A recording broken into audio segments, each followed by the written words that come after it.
Anton Chekhov அவர்கள் எழுதிய அந்த தும்மல் கதையை பார்த்தீங்கன்னா, நம்ம பவா செல்லதுரை அண்ணன் சொல்கிறது வந்து அந்த எழுத்தாளர் ரசித்து ரசித்து ரசித்து எழுதுனதை விட இவர் சொல்கிற விதம் ரசித்து ரசித்து அதை படிக்கவே தேவையில்லை. அந்த மாதிரி எத்தனையோ இலக்கிய நூல்கள் அதை தேடி தேடி படித்தாக்கா நம்ம அந்த மொழியையும் தாண்டிய இசைக்கும் இலக்கியத்திற்கும் ஒரு எல்லையே கிடையாது என்பது சொல்ல போல நம்ம ரசனைகள் விரிந்து கொண்டே போகும். இந்த போலாந்து நாட்டினுடைய ஒரு அரசன் தன்னுடைய பக்கத்து நாடு மீது படையெடுக்கிறான்.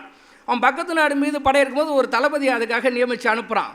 அந்த ஒரு கதை, அந்த ஆண்டன் செக்காவ் கதை போல் இதுவும் ஒரு கதை தான். வேற்று மொழிக்கு அந்த நம்மளுடைய இலக்கியத்திற்கும் அவர்களுடைய இலக்கியத்திற்கும் ஒரு வித்தியாசத்துக்காக இது சொல்கிறேன். அந்த அரசன், அந்த தளபதி அந்த நாட்டின் மீது படையெடுத்து அந்த ஊரை கைப்பற்றி விடுகிறான். அப்போது தன்னுடைய ஊர் அங்கே அடிமைப்பட்டு கிடக்கிறது என்பதை விரும்பாத அந்த ஊர் இளைஞர்கள் ஒரு புரட்சிக்காக காத்திருக்கிறாங்க. எப்படி அவங்களுடைய மொத்த கோபமும் அந்த நாட்டு மன்னன் மீது இல்லை, தன் ஊரை கைப்பற்றிய அந்த இராணுவ தளபதி மேலே தான் இருக்குது. இவனை எப்படி கொல்லலாம், இவன் இல்லாமல் போனால் நம்ம ஊர் மீண்டும் சுதந்திரம் அடையும், இதை எப்படி செய்யலாம்ட்டு ஒரு குழுவாக போட்டு யோசிச்சுட்டு இருக்கிறாங்க. அந்த குழுவில் ஒருத்தர் ஒரு சவர தொழிலாளி. ஒரு நாள் என்ன ஆகுது, அவர் சவர கடைக்கு அந்த ஊரை கைப்பற்றிய அந்த தளபதி சவரம் செய்வதற்காக வருகிறான், தனியாக வருகிறான். இப்போது இந்த சவர தொழிலாளிக்கு அது இன்ப அதிர்ச்சியான்னு தெரியல. நம்ம யாரை கொல்லணும்னு நினச்சிக்கிட்டு இருந்தோமோ அந்த நபர் தனியாக வந்திருக்கிறார். கடவுளில் இந்த 2 பேர் மட்டும் இருக்கிறாங்க. இவர் உட்கார்றார். அப்போ இவருக்கு அந்த சவரம் செய்கிறதுக்கான அந்த ஏற்பாடெல்லாம் பண்ணிவிட்டு சவரம் செய்ய ஆரம்பிக்கிறார். கழுத்துக்கு பக்கத்தில் கத்தி இருக்குது. இவர் நினைத்தால் உடனே அவனை நினைக்கிறார், நம்ம நினச்சா இப்போ இவனுடைய கதையை முடிச்சிடலாம், நம்மளோட ஊரை கைப்பற்றிய இவனுடைய கதையை நம்ம முடிக்கலாம்னு நினைக்கிறார். ஆனால் தொழில் தர்மம் தடுக்கிறது. யோசிக்கிறார், செய்யலாமா, நம்ம நம்பி ஒருத்தர் உட்கார்ந்துருக்கிறானே, நம்ம இதை செய்யலாமா, அப்படியே செஞ்சுக்கிட்டே வரார். திரும்பவும் யோசிக்கிறார், என்ன தொழில், நம்ம ஊரையே கைப்பற்றிட்டான், நம்ம மக்களை அடிமைப்படுத்திட்டான், இந்த நேரத்தில் நம்ம தொழில் தர்மத்தை பற்றி நினைக்கணுமா, இவனை கொண்டாந்தா என்ன நான் தொழில் தர்மத்தை மீறினாவே கூட இருந்துவிட்டோம், எனது ஊர் விடுதலை பெறும், எனது மக்கள் விடுதலை பெறுவார்கள், சரி இவனை சாவடிச்சிடலாமான்ட்டு திரும்பவும் யோசிக்கிட்டே வரார். ஆனாலும் அடுத்தது யோசிக்கிறார், உன்னை நம்பி அவன் இங்கே அமர்ந்திருக்கிறான், உன்னை நம்பி அமர்ந்திருக்கிறான் தன்னந்தனியாக, இவனை நீ கொல்லலாமா என்று இவனுக்குள்ள ஒரு மிகப்பெரிய மனப்போராட்டம் நடந்து கொண்டே இருக்கின்றது. ஒருவாறாக இவன் சவரம் செய்து முடிக்கின்றான். பிறகு அந்த இராணுவ தளபதி தன்னை இருக்கையில் இருந்து எழுதி கொள்கிறார். எழுந்துட்டு சொல்கிறாரு, வெளியில் வந்துட்டு, என்னவோ சொன்னாங்க, உங்ககிட்ட போனால் என்னை சாவடிச்சிருவன் சொல்லிட்டு அப்படின்னு கேட்குறார். இவன் அதிர்ச்சியில் உறைந்து போகிறான். அப்போ சொல்கிறாரு, இப்போ தெரிஞ்சுதா, கொலை பண்ணுறது ஒன்றும் அவ்வளோ சுலபமான காரியம் கிடையாது, நினைச்சுப்பா, நெஞ்சில் வச்சுக்கோ அப்படின்னு சொல்லிட்டு அந்த இராணுவ தளபதி சென்று விடுறான். இது ஒரு அயல்நாட்டு இது போன்ற இலக்கியங்களை கடந்த நாடுகளை கடந்த எத்தனையோ இலக்கியங்கள் இருக்கின்றன. தமிழ்த்தன்றல் திருவிக அவர்கள் தன்னுடைய இறுதி காலத்தில் தன்னுடைய இறுதி சடங்கை தமிழ் பெரியவர் ஆசா ஞானசம்பந்தன் அவர்களே முன்னின்று நடத்த வேண்டும் என்று விருப்பம் தெரிவித்தாராம். அதன்படி திருவிக அவர்கள் காலமாகியவுடன் ஆசா ஞானசம்பந்தன் அவர்கள் அந்த இறுதி காரியத்தை முன்னின்று நடத்தி கொண்டிருக்கிறார். யாரும் எதிர்பாராத விதமாக இறுதி காரியம் நடக்கும் இடத்திற்கு தந்தை பெரியார் வந்துவிட்டார். நேரம் கடந்து கொண்டிருக்கிறது. இறுதி காரியக்கான நிகழ்வுகள் நெருங்கி கொண்டிருக்கின்றன. ஆனாலும் ஏதோ ஒரு தடை, சிறிது நேரம் தடைப்பட்டு கொண்டே இருக்கின்றது. சற்று நேரம் கழித்து ஆசா ஞானசம்பந்தன் அவர்கள் தந்தை பெரியாரிடம் வந்தாராம். ஒன்றும் இல்லை, என்ன விஷயம்னு தந்தை பெரியார் கேட்க, ஒன்றுமில்லை, நாங்கள் தேவாரம் பாடி அவருடைய இறுதி சடங்கை நிறைவு செய்யணும், நீங்கள் இருக்கீங்கன்றதுனால எல்லாம் கொஞ்சம் தயங்கிட்டு இருக்காங்க என்று சொன்னாராம். தந்தை பெரியார் சொன்னாராம், இதற்கும் அதற்கு என்ன சம்பந்தம், நீங்கள் தாராளமாக தேவாரம் பாடுங்கள், நான் இங்கேயே அமர்ந்திருக்கின்றேன், எனக்கு ஒன்றும் தயக்கமில்லை என்று சொன்னாராம். அதன்படி பிறருடைய சடங்குகளையும் பிறருடைய சம்பிரதாயங்களையும் பிறருடைய உணர்வுகளையும் மதிக்கும் ஒரு மாபெரும் தலைவராக தந்தை பெரியார் அவர் திகழ்ந்து கொண்டிருந்தால் அந்த சகிப்புத்தன்மை தான் இன்று தமிழகத்தில் பீறு நடைபோட்டு கொண்டிருக்கின்றது. இது போன்ற புத்தக திருவிழாக்கள் அந்த சகிப்புத்தன்மையை மட்டுமல்ல, நமது அறிவு கண்களையும் திறந்து நாம் எவ்வாறு வாழ வேண்டும், நாம் எவ்வாறு நம்ம சமூகத்தை சீர்திருத்தி நடத்தி கொண்டிருக்க வேண்டும் என்று நம்மையும் முன்னோக்கி செல்கின்றன. நினைத்து பாருங்கள், ஒரு மனிதன் எவ்வாறு தமது மொழியையும் தமது அறிவையும் வளர்த்து கொள்கிறான் என்று நினைத்து பாருங்கள். எந்த சங்க காலத்திலிருந்து பார்த்தாலே பல இதில் நமக்கு நல்லாவே தெரியும், மனிதன் எப்படி மொழியை கண்டுபிடித்தான். முதலில் மனிதனின் கண்டுபிடிப்பு என்று என்னவென்று பார்த்தால் அது நெருப்பு. முதலில் மனிதன் கண்டுபிடித்தது தீ. கற்காலத்தில் மனிதர்கள் இந்த விலங்குகளை கொன்று உணவிற்காக விலங்குகளை நாடி செல்வார்கள். விலங்குகளோடு போராடுகிறான் மனிதன். விலங்கு வென்றால் மனிதனுக்கு விலங்கு உணவாகும். மனிதன் வென்றால் விலங்கு மனிதனுக்கு உணவாகும். அந்த நிலையில் இருந்தது. ஒரு நாள் ஒரு விலங்கை வேட்டையாட துரைத்து கொண்டு செல்றான் ஒரு மனிதன். அந்த விலங்கு அங்கு ஏற்கனவே எரிந்து கொண்டிருக்கின்ற ஒரு நெருப்பில் விழுந்து விட்டது. அந்த நெருப்பு அணைவதற்கு வரை அவன் காத்திருக்கின்றான். நெருப்பு அணைகின்றது. அவன் அந்த நெருப்பில் வெந்து இறந்து கிடந்த அந்த விலங்கை எடுத்து உண்கிறான். அதுவரை அவன் உண்ட இந்த உணவிற்கும் அவனுக்கு வித்தியாசம் நன்றாக தெரிகிறது. நெருப்பில் வெந்த உணவு அவனுக்கு ருசி அதிகமாக தெரிகிறது. அப்பொழுது அவன் நினைக்கிறான், இந்த நெருப்பு என்று கூட அப்போ அவனுக்கு தெரியாது. இதில் விழுந்த இந்த உணவை சாப்பிட்டால் ருசி நன்றாக இருக்கும் போல இருக்கிறது என்று அறிந்து கொள்கிறான். ஆனால் அதை எப்படி பற்ற வைப்பது என்று அவனுக்கு தெரியவில்லை. அதையும் தேடி ஒரு தேடல் தொடங்குகின்றான். ஒரு காலகட்டத்தில் ஒரு கல்லை எடுத்து ஒரு விலங்கை எரிய போகிறான். அந்த கல் இன்னொரு கல் மீது படுகிறது. அங்கு நெருப்பு பொறி உண்டாகிறது. அதிலிருந்து கண்டுபிடிக்கப்பட்டதுதான் மற்ற அனைத்தும். அது குழுவாக பிரிந்து அந்த மனிதன் அதே போல் பார்த்தீங்கன்னா சொன்னாக்கா மொழி எப்படி உருவாகுதுன்னு கூட சொல்லுவாங்க. மனிதன் குரங்கு போல மரத்திற்கு மரம் தாவிக்கொண்டே இருக்கிறான். அந்த மரத்துக்கு மரம் தாவிக்கொண்டே இருக்கிற மனிதன் அந்த குழுவாக பிரிந்து தாவிக்கொண்டே இருக்கும்போது ஒரு மனிதன் ஒரு மரத்தின் மீது விழும்போது தன்னையும் அறியாமல் ஓவென்று ஆவென்றும் கத்திவிட்டானாம். அந்த குரலை கேட்டு அவனுக்கு முன்னாடி போன மனிதன் என்ன சத்தம் கேட்குதுன்னு திரும்பி பார்க்குறான். அப்போ இவனுக்கு தெரியுது, இந்த சத்தம் கொடுத்தா நமக்கு முன்னாடி போகிறவன் திரும்பி பார்க்குறான் அப்படின்னு சொல்லிட்டு இவன் திரும்பவும் அதே மாதிரி ஆன்னு சொல்ல அவன் திரும்பி பார்க்குறான். அப்போது அவனை அழைப்பதற்கு ஒரு கருவியாக தன் குரலை பயன்படுத்துகிறான். அந்த குரலே மொழியாக உருவெடுக்கின்றது. அந்த மொழியின் வளங்கள் இன்று இலக்கியமாக இலக்கணமாக எத்தனையோ அறிவியல் கண்டுபிடிப்புகளாக இருந்து கொண்டிருக்கின்றன. நம் தாய்மொழியாம் செம்மொழியை தூக்கி உயர்த்தி பிடிப்போம். தமிழ்நாடு வீதிகளில் தமிழ்தான் இல்லை என்ற புரட்சி கவிஞர் பாவேந்தர் பாரதிதாசனுடைய கூற்றை சிறிது சிறிதாக குறைப்போம். செம்மொழி தமிழை காப்போம். அன்னை தமிழை வளர்ப்போம். நன்றி, வணக்கம், வாழ்க தமிழ். உலகத்திலேயே இப்போ ஒவ்வொரு இடத்துல ஒவ்வொரு மாதிரி வேறுபாடு இருக்கும். பொருள் உள்ளவன் பொருள் இல்லாதவன், பணக்காரன் ஏழை, அது ஒரு வேறுபாடு. கருப்பர் வெள்ளையர் நிறவேற்றுமை. ஆனால் இந்தியாவில் மட்டும்தான் வேறு எந்த நாட்டிலையுமே இல்லாத ஒரு அக்குறும்பு. அது என்னன்னு கேட்டிங்கன்னா பிறப்பாலே வேற்றுமை. இந்த நாள் வரணுன்ற ஏற்றுமையை வைத்து இவன் இந்த நாட்டையே குட்டி சுவராக்குவதோடு குறிப்பாக தமிழகத்தை படுகுழியில் தோண்டி புதைக்க வேண்டும் என்று எவன் வந்தாலும், மேலே யார் வந்தாலும் சரி தான், எந்த ஆட்சியாக இருந்தாலும் சரி தான், அவருடைய எண்ணம் முழுவதுமே தெற்கே இருக்கிற நம்முடைய தமிழ் இனத்தை அழிக்க வேண்டும் என்பதில் இன அழிப்புக்குரிய ஒரு வேலையைத்தான் அவர்கள் செய்து கொண்டிருக்கிறார்கள். இதை மிக குறிப்பாக நாசுக்காக நாகரிகமாக நம்முடைய ரவி கார்த்திகேயன் ஐயா அவர்கள் இங்கே குறிப்பிட்டு சொன்னார்கள். நான் ராவணகாவியம் என்கிற ஒரு காவியத்தை எடுத்துக்கொண்டிருக்கிறேன். இதில் 20ஆம் நூற்றாண்டில் பெருங்காவியங்கள் எதுவும் எழுதப்பெறவில்லை என்பது ஒரு குற்றச்சாட்டு. ஆனால் 20ஆம் நூற்றாண்டில் எழுதப்பட்ட மிகப்பெரிய பெருங்காவியம் என்று சொன்னால், பெருங்காவியத்துக்குரிய அத்தனை இலக்கணங்களும் அமைய எழுதப்பட்ட ஒரு நூல் என்று சொன்னால் அது ராவணகாவியம்தான். அந்த ராவணகாவியத்தை எழுதியவர் புலவர் குழந்தை அவர்கள். ராவணகாவியம் என்பது பழமைக்கு பயணச்சீட்டு, புதுமைக்கு நுழைவுச்சீட்டு. பழமைக்கு பயணச்சீட்டு, அதை நாடு கடத்திடணும். புதுமைக்கு நுழைவுச்சீட்டு. இப்போ இன்னமும் நாம் கம்பராமாயணத்தை தூக்கி நிறுத்திக்கிட்டு இருக்கிறோம். ஆனால் அது ஆரியனுடைய ஏற்றத்துக்கு பயன்படுகிறது. ராவணன் என்கிற தமிழனுடைய ஏற்றத்துக்கு பயன்படுவது இந்த ராவண காவியம்தான். இப்போ நாம் எதை கையில் எடுக்கிறது? ராவண காவியத்தை தூக்கினாதான் அதனுடைய வேகம் குறையும். அதை வேகத்தை குறைக்கணும்னா நாம் ராவண காவியத்தை பட்டி தொட்டி எங்கும் பரப்ப வேண்டும்.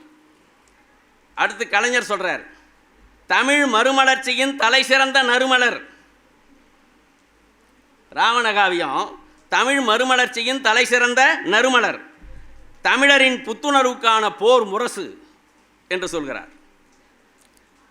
இதை விட்டுட்டு ஆன்மீகத்திலேயே அதுவும் அண்ணா கூட இந்த புராணங்களையெல்லாம் ஒழிக்கணும், கொளுத்தணும் அப்படின்னு சொல்கிறீங்கன்னு கம்பராமாயணத்தை கொளுத்தணும்னு அண்ணா சொல்லும்போது 2 பேரும் வாதிடுறாங்க, ராபி சேதுப்பிள்ளையும் பேரறிஞர் அண்ணாவும்.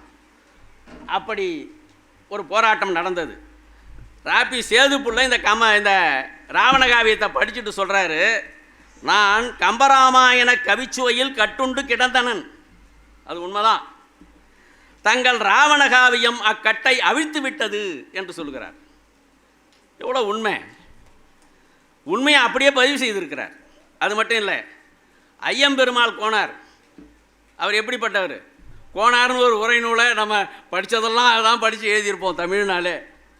அந்த ஐயம்பெருமாள் கோனார் சொல்கிறார் ராவணகாவியத்தை படிச்சுட்டு, இனி ஒரு கம்பனும் வருவானோ, இப்படியும் கவி தருவானோ, கம்பனே வந்தான் அப்படி கவிதையும் தந்தான் என்று மிக அருமையாக பாராட்டி இருக்கிறார்கள். அதாவது மாற்றாரும் பாராட்டக்கூடிய மிகச் சிறப்புகள் வாய்ந்த மிகப்பெரிய அனைவரும் போற்றி பாதுகாக்க வேண்டிய பெருங்காவியம் என்று சொன்னால் இந்த 20ஆம் நூற்றாண்டிலே தோன்றிய ஒரே காப்பியமான ராவணகாவியம் என்பதை நான் இங்கே பதிவு செய்கிறேன்.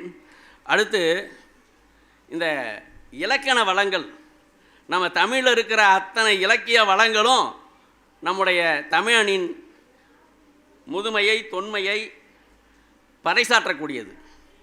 அதை இன்னும் ஒரு தமிழ்த்தாய் வாழ்த்தில் சொல்கிறார், எழுத்து சொல் பொருள் யாப்பணி ஐந்தினும் பழுத்த வாய்மொழி பாவலர் பண்புற இழைத்த பாய்த்தொகை எண்ணிலவாய் வளம் தழைத்த முத்தமிழ் தாயினை போற்றுவாம் என்று தமிழ்த்தாயை புலவர் குழந்தை அவர்கள் பாராட்டுகிறார், போற்றுகிறார்.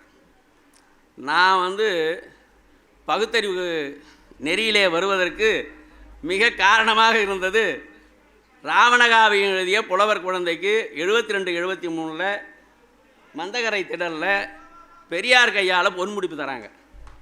நான் அப்போ ஆசிரியர் பயிற்சி பள்ளியிலே படித்து கொண்டிருக்கிறேன். அந்த நிகழ்ச்சியிலே தந்தை பெரியாருடைய உரையை கேட்டு ராவணகாவியத்தை அப்போ 16 ரூபா தான் விலை இருக்குது, அதை வாங்கி படித்து என்னுடைய முதல் நூலே வெய்யோன் விடு தூது, நண்பர்களுக்கெல்லாம் தெரியும். அந்த வெய்யோன் விடு தூது எதுக்கு வெய்யோனை தூது அனுப்புகிறேன்னு சொன்னால், ராவணகாவியத்துக்கு உரை எழுத சொல்லி என்னுடைய ஆசான் அருமை தன்னகனாருக்கு நான் தூது அனுப்புகிறேன். அதுதான் முதல்ல எழுதுனது. ஆனால் அவர் அதுக்கு உரை எழுதக்கூடிய சூழ்நிலை அமையவில்லை. நூற்றாண்டிலையாவது நாம் எழுதணும்னு புலவர் குழந்தையினுடைய நூற்றாண்டில் ராவணகாவிய உரை எழுதி அது வெளிவந்திருக்கிறது. திருக்குறளுக்கு உரை எழுதினேன், இதுக்கு உரை எழுதினேன். டாக்டர் இவர் தமிழ்த்தென்றல் திருவிக்கா அவருடைய வரலாற்றை மாணவர்களுக்கு ஏற்றார்வாறு எழுதி அதில் நம்முடைய தமிழக முதல்வருடைய தந்தை டாக்டர் கலைஞர் அவருடைய கரங்களாலே நான் பரிசு பெற்றிருக்கிறேன். நொய்யரிசி அதிமுக ஆட்சியில் எனக்கு கொடுக்கப்பட்ட விருது. 2 ஆட்சி காலத்திலையும் விருது பெற்ற பெருமை எனக்கு உண்டு. வந்துட்டாரா? இங்கே இருக்காங்களா?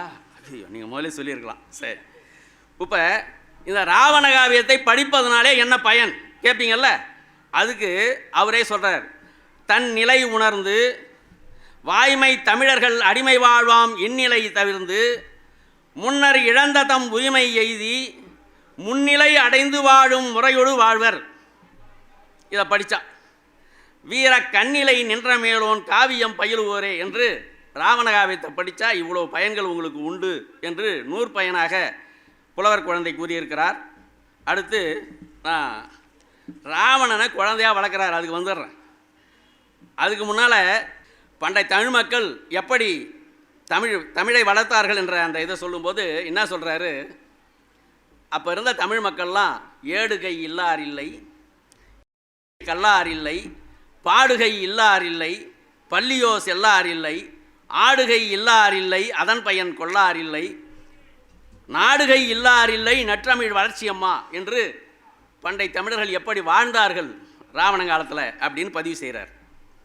அது மட்டும் இல்லை, ஒவ்வொருத்தரும் தமிழை எப்படி வளர்த்தாங்களாம். தமிழனது இருகட்பார்வை, தமிழனது உருவ போர்வை, தமிழனது உயிரின் காப்பு, தமிழனது உட ஏமாப்பு, தமிழனது உடைமை பெட்டி சொத்து, தமிழனது உயர்வு பட்டி, பட்டினா உறைவிடம், தமிழனது உரிமை என்ன தனித்தனி வளர்ப்பர் மாதோ என்று பாராட்டி பேசுகின்றார்.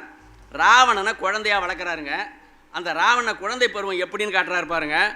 குருவை மிஞ்சிய சீடனா நம்முடைய ராவண குழந்தை வளர்றார். அது சொல்கிறார், தமிழ்னு வாதியார் சொல்லி கொடுக்குறாரு. தமிழன ஆசான் சொல்ல அந்த குழந்தை என்ன சொல்லுது, தமிழ் மொழின்னு தானே சொல்லணும். தமிழ்மொழி எமது ததும்பிய மழலைவாயால் தமிழ்மொழி என்னும். தமிழ்ன்றது ஒரு மொழி என்று சொல்லுகிறது. இவர் தமிழ் தான் சொன்னார், அது தமிழ் மொழின்னு சொல்லுது. பிறகு தமிழ்மொழி என்ன என்றாய், தமிழ்மொழி எமது சொந்த தாய்மொழி என்னும். பின்னும் தமிழகம் என்ன என்றாய், தமிழகம் எங்கள் தாயகம் என்னும் மாதோ என்று மிக அருமையாக அந்த குழந்தை குருவை மிஞ்சிய சீடனாக வளர்ந்து வருவதை சுட்டி காட்டுகிறார். இந்த ராவண காவியத்தை இங்கே ஒரு சில வரிகள் உங்கள் முன்னாலே படைப்பதற்கு அனுமதி தந்த நூலகர்களுக்கும் மற்றவர்களுக்கும் நன்றி கூறி விடைபெறுகிறேன். வணக்கம். தினம் ஒரு வரிதான் படிக்க முடியும் என்றால் ஆத்திச்சூடி படி. தினம் 2 வரிகள் தான் படிக்க முடியும் என்றால் திருக்குறள் படி. தினம் 3 வரிகள் தான் படிக்க முடியும் என்றால் ஹைக்கூ படி. தினம் 4 வரிகள் தான் படிக்க முடியும் என்றால் நாலடியார் படி. படிக்கவே முடியாது என்றால் எப்படி? படித்து மறந்து கொண்டே இருப்பதை விட மறந்து படித்து கொண்டே இருப்பது நல்லது. மறந்து விடாதீர்கள். நதி புத்தகம் படிக்கத்தான் கடலை நோக்கி ஓடுகிறது. மலை ஊன்றி எதையோ படிப்பதால் தான் ஒரே இடத்தில் நகராமல் இருக்கிறது. படித்து சுவை கண்டவன் மூச்சு நின்ற பின்னும் 30 நாட்கள் படித்து கொண்டிருப்பான். எனவே படையில் போட்டால் 10 புத்தகங்களை வைக்க வேண்டும்.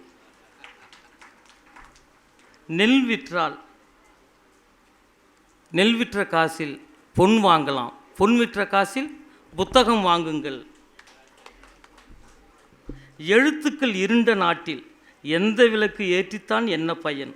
எரியும் விளக்கில் ஒரு திரியாய் இருப்பதும் நல்ல நூலில் ஒரு வரியாய் இருப்பதும் சமமே. புத்தகங்களை திற, அவை உன்னை திறக்கும். தாகம் தணிப்பது தண்ணீர், தாகம் வளர்ப்பது புத்தகம். 3 வேளை சாப்பிடுகிறாய், ஒரு வேளையாவது படிக்க வேண்டாமா? புத்தக கடைகள் திறக்கப்படாத ஊருக்குள் சூரியன் நுழைவதில்லை. புத்தகங்கள் கையில் இல்லாவிட்டாலும் வாரங்கள் வரும், மாதங்கள் வரும், ஆனால் அறிவு வரவே வராது. எனவே அனைவரும் படியுங்கள், பிள்ளைகளுக்கும் படிக்க சொல்லிக் கொடுங்கள். இந்த புத்தக திருவிழாவில் தேவையான புத்தகங்களை வாங்கி தேவையான விஷயங்களை மாணவர்களுக்கு சொல்லிக் கொடுங்கள். எனவே படியுங்கள் படியுங்கள் என்று வாய்ப்புக்கு நன்றி கூறி விடைபெறுகிறேன். நன்றி, வணக்கம்.